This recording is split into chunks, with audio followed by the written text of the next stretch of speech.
There is a moment every English learner knows. Someone asks you a question in English, and before you can answer, your brain does something automatic.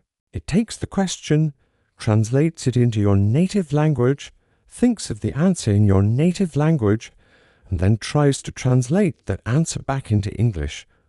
By the time all of that is done, 3 seconds have passed. The conversation has moved on, and you are left feeling slow, frustrated, and one step behind. This mental translation loop is one of the biggest barriers between you and real fluency. And today we are going to break it. We are going to talk about why your brain translates, how to gradually stop it, and what it actually feels like to think in English, because it is a feeling you can reach, and it is closer than you think. First, let us understand why this happens, because it is not a flaw. It is actually your brain doing exactly what it was trained to do. When you learned English in school, what happened? Your teacher held up a picture of an apple and said, "Apple."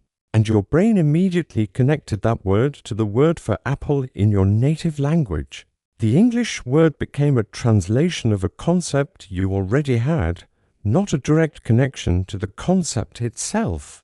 This is called indirect learning. Your native language sits in the middle of everything. English words are labels for your native language words, not labels for the world directly. A native English speaker does not think apple and then think of another word. They just think. Apple and the image, the taste, the memory, it all comes directly. No middle step. That direct connection between English words and real-world meaning. That is what thinking in English actually is. And building it takes time and the right kind of practice.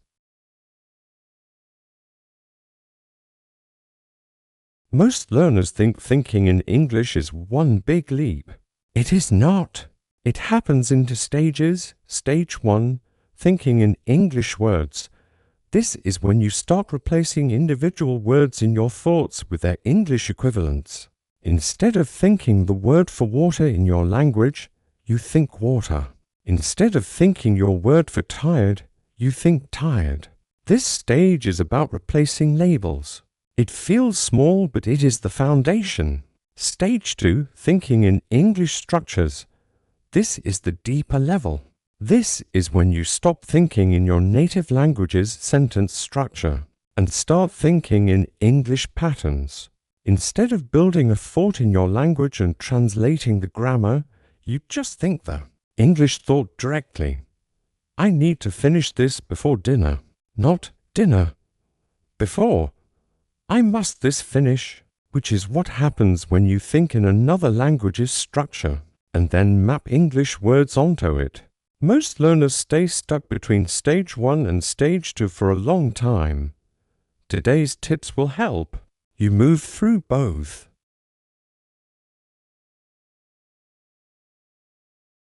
Here's the most powerful exercise for building the habit of thinking in English.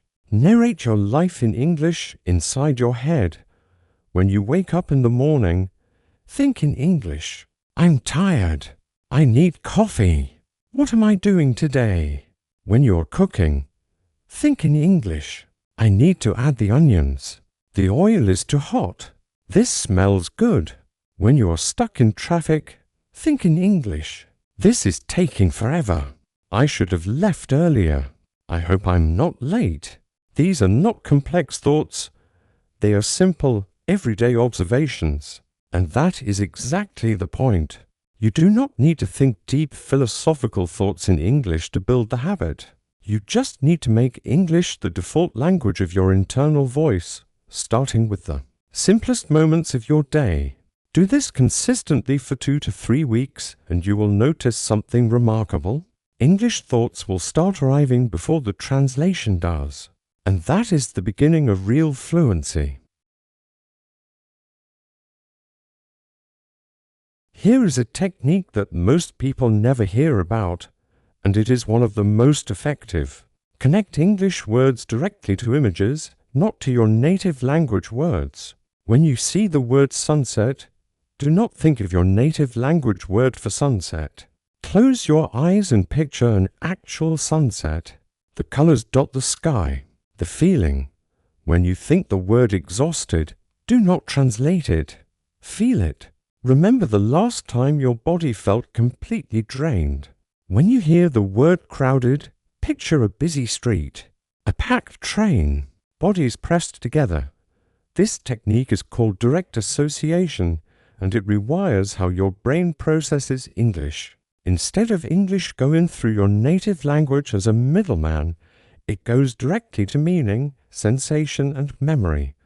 The more you practice this, the faster English becomes a first language for your brain, not a translation of one.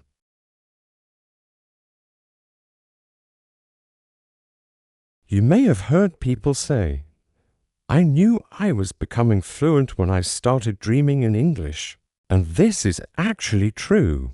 Dreaming in a language is a sign that your brain has accepted it as a primary mode of thinking. But you cannot force yourself to dream in English. What you can do is make English the last thing your brain processes before sleep. Read a few sentences of English before bed. Listen to an English podcast as you fall asleep. Review English vocabulary right before you close your eyes. Your brain continues processing the last inputs it received as you sleep. By feeding it English right before bed, you increase the chances that English shows up in your subconscious processing. It sounds almost as simple, but many learners report that this small habit, English content right before sleep, accelerated their thinking in English ability faster than almost anything else. We mentioned this in a previous episode, but it deserves its own space here, because it is so directly connected to thinking in English. Talk to yourself out loud in English, not just in your head, out loud. When you say thoughts out loud, your brain processes them differently. It activates more areas: language production, hearing, self-monitoring. The thought becomes more real, more practiced, more automatic. Give yourself a running commentary in English throughout the day. Describe what you see. Process your emotions in English. Plan your day out loud in English. Okay, so today I need to finish the report. Then I should probably call my friend back. Tonight I want to cook something simple, maybe pasta. Nobody needs to hear this. It is just for you. But the impact on your ability to think and speak in English naturally is enormous.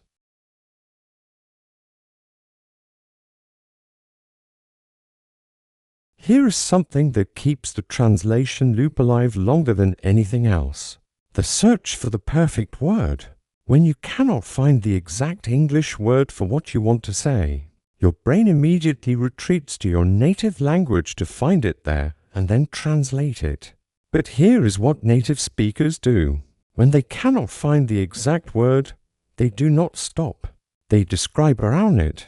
You know that feeling when you are really tired but you cannot sleep? That it is like a tool, kind of like a knife but wider, used for spreading things. What is the word? It is when you feel happy and sad at the same time. This skill, describing around a missing word, is called circumlocution, and it is one of the most important fluency skills you can build.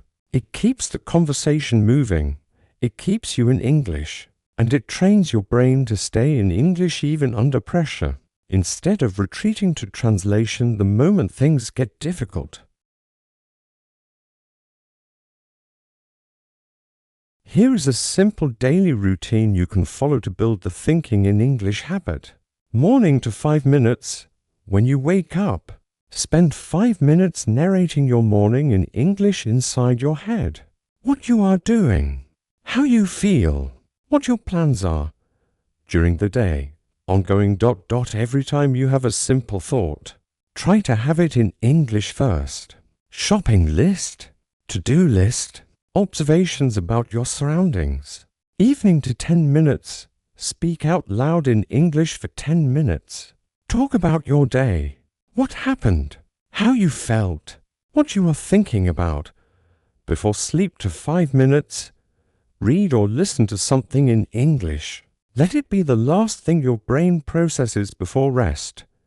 That is it. 20 minutes spread across the day. No classes, no textbooks, just consistent, deliberate practice of thinking and living in English. Here is what I want you to remember from today. Thinking in English is not a gift that some people have and others do not. It is a habit, and like every habit, it is built through repetition, consistency, and time. You will not wake up tomorrow thinking in English, but if you follow even one or two of the techniques from today, the internal narration, the image association, the out-loud self-talk, you will start to notice the gap between your thought and your English getting smaller. And one day, maybe sooner than you expect, someone will ask you a question, and before your brain even thinks about translating, the English answer will already be there. That is fluency, and it is waiting for you on the other side of this habit. Subscribe to English Out Loud, practice every day, and we will see you in the next one.